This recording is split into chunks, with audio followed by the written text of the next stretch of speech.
സമുദ്രനിരപ്പിൽ നിന്നും 14,500 അടി ഉയരത്തിൽ യുദ്ധ ടാങ്കുകളുടെ അറ്റകുറ്റപ്പണികൾക്കായി 2 കേന്ദ്രങ്ങൾ ഒരുക്കി ഇന്ത്യൻ സൈന്യം.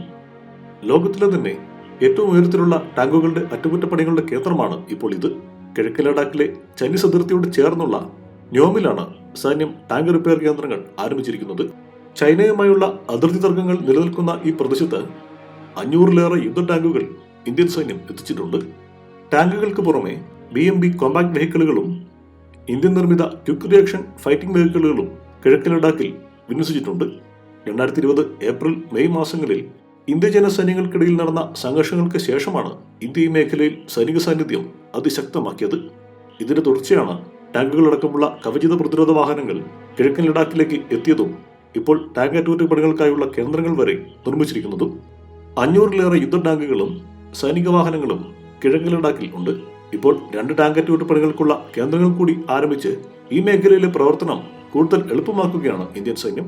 ലഡാക്ക് പോലുള്ള ഉയരം കൂടിയ സ്ഥലങ്ങളിൽ വെച്ച് ടാങ്കുകൾക്ക് എന്തെങ്കിലും തകരാർ സംഭവിച്ചാൽ അത് പരിഹരിക്കാനായി താഴ്ന്ന പ്രദേശങ്ങളിലേക്ക് കൊണ്ടുവരുന്നത് പോലും ഏറെ ബുദ്ധിമുട്ടേറിയ ജോലിയാണ്.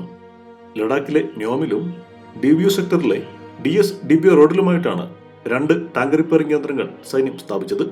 ഇത് ടാങ്കുകളടക്കമുള്ള കവചിത വാഹനങ്ങൾക്കും ഉപകാരപ്പെടും. കിഴക്കൻ ലഡാക്കിലെ ടാങ്കുകൾ കാര്യമായി സജീവമായിട്ടുള്ള പ്രദേശങ്ങളോട് ചേർന്നാണ് ഈ കേന്ദ്രങ്ങൾ സ്ഥാപിച്ചിരിക്കുന്നത്.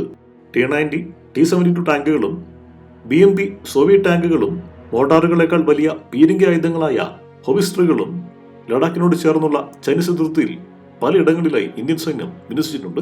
ചൈനീസ് അതിർത്തിയിലെ ഇന്ത്യൻ സൈന്യത്തിന്റെ നീക്കങ്ങൾ കൂടുതൽ കാര്യക്ഷമവും വേഗത്തിലുമാക്കാൻ പുതിയ ടാങ്ക് റിപ്പയറിംഗ് കേന്ദ്രങ്ങൾ വഴി സാധിക്കും. കഴിഞ്ഞ 4 വർഷത്തിലേറെയായി ഇന്ത്യ ചൈന അതിർത്തിയിൽ അസ്വാരസ്യങ്ങൾ നിലനിൽക്കുന്നുണ്ട്. ഇരു രാജ്യങ്ങളും 6 ലക്ഷത്തിലേറെ സൈനികരെയാണ് അതിർത്തിയിൽ പലയിടങ്ങളിലായി വിന്യസിച്ചിരിക്കുന്നത്. അതിർത്തിയോട് ചേർന്നുള്ള പ്രദേശങ്ങളിൽ ചൈനയും ഇന്ത്യയും വലിയ തോതിൽ അടിസ്ഥാന സൗകര്യ വികസനങ്ങളും നടത്തുന്നുണ്ട്. News desk, one nation media.